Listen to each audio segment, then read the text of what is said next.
No group has claimed responsibility yet for the church massacre in Nigeria on Pentecost Sunday. Gunmen stormed St. Francis Xavier Catholic Church in Owo and opened fire on parishioners during Mass. At least 38 people were killed in the attack, including children. The U.S. Conference of Catholic Bishops sent a letter of solidarity to the president of the Nigerian Conference of Bishops, saying, in addition to the horrible loss of life, this attack is a disturbing development as it occurred in the far south of Nigeria, where such bloodshed heretofore has been largely unknown. Ed Clancy, Outreach Director from Aid to the Church in Need, is with us now to talk about this horrific event. Ed, thanks for being here. You're very welcome. So we still don't know who attacked the church. There's been no word from Boko Haram, but there are other violent groups in the country. One of them is the Fulani Herdsmen. What do you know about this group? Well, the Fulani Herdsmen are a group of they have a large spread in Nigeria, and there used to be conflicts between the farmers and the herders, and it usually, as they would say, was sticks and rocks, and now it's machine guns and motor vehicles.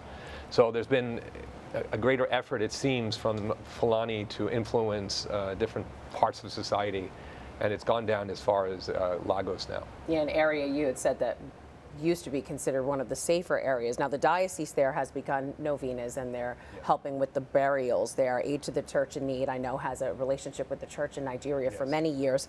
What are you hearing from the religious leaders there? Well, they're saying, first of all, that they want people to remain peaceful. They understand there's a lot of questions. They want truth. They don't want exaggeration. That's one of the things that they've asked for.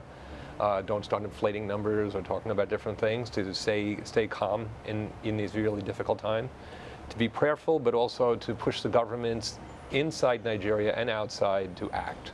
Because in many ways, Nigeria's government has failed or is a failed state. And because of that, there's no safety. I'll give you an example. Kaduna, which is up north where there has been problems, from March 26th to May 23rd, their airport was closed. No flights in or out because of a terrorist attack. Wow. Now, Kaduna is, it is a city about the size of either Indianapolis, Charlotte, or San Francisco. And it is a major hub. In Nigeria, the transportation between cities is so bad, you can't use highways.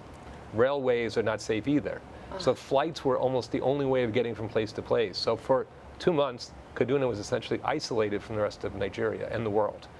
And that's what's happening. And now, it is going down below the middle belt into places like Owo in Ondo, and it is not safe anywhere for the Christian community. That's so scary. I know Nigerian Cardinal John Onayakin spoke about the church massacre. Let's listen to what he said. When you attack a church on Sunday, you practically cannot avoid people having a sense of feeling that they attack us because we are Christians. So Nigeria is one of the most dangerous places for Christians to live. I think I read about 3,500 killed every year. You talked about what the Nigerian government should do, or but what about the U.S.? I know the U.S. removed Nigeria from the list of places that of concern. Yeah, countries of particular concern, and it's puzzling.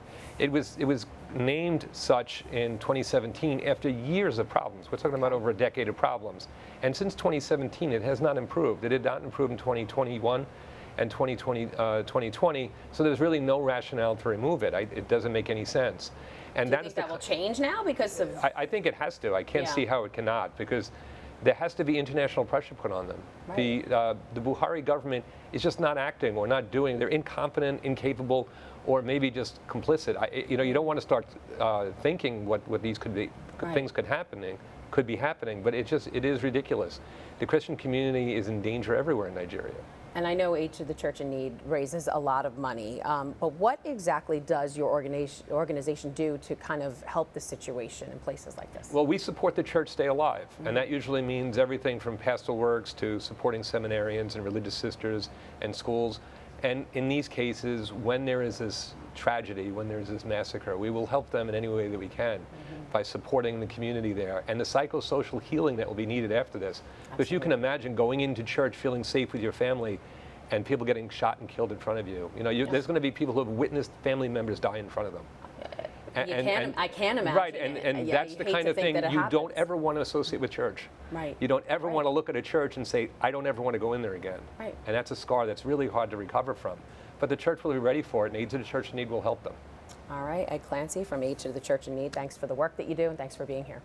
Very welcome. Thank you. If you would like to donate to Aid to the Church in Need's efforts for the victims, just go to the churchinneed.org. Right on their homepage, they give you the option to either donate or light a virtual candle and give a prayer intention.